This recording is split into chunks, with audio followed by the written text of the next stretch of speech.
मौगी सुन रे भाई हमारे से भुसुआ बनबैलक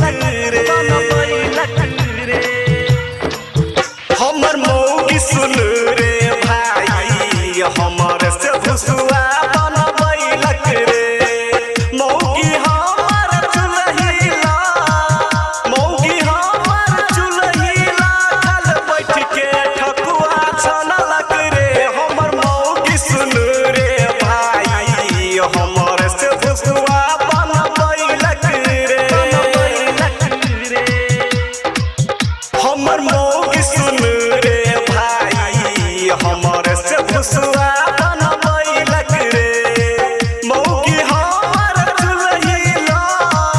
मौगी हमर चुलहिला कल बैठ के ठकुआ छनलक रे हमर मौगी सुन रे भाई हमारे से भुसुआ बनबैलक रे डीजे कादी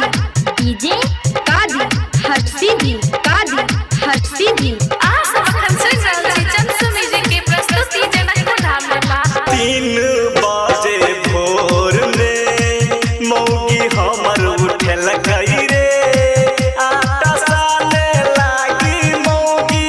हमरे भीरलक रे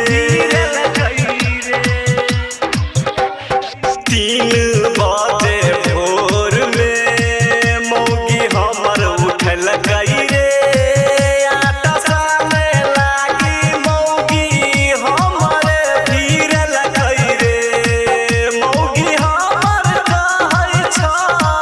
मौगी हमर कहै चल यहाँ आटा सन छिपनिया ये हमर मौगी सुन रे भाई हमर से भुसुआ बनबैलक रे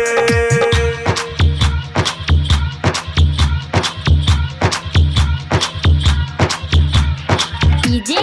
कादी हटसीधी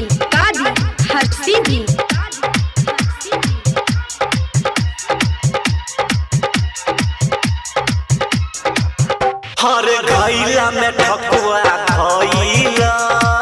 ओइ पर ढकना सजैला ढकना में दीप रे भाई मौगी हमर जरैला हर घैला में ठकुआ धइला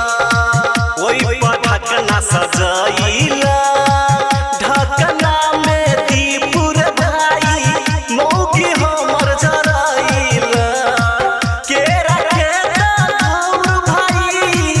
केरा के धौर भाई माथा पर हमरा उठेलक रे हमर मौगी सुन रे भाई हमर से भुसुआ बनबैलक रे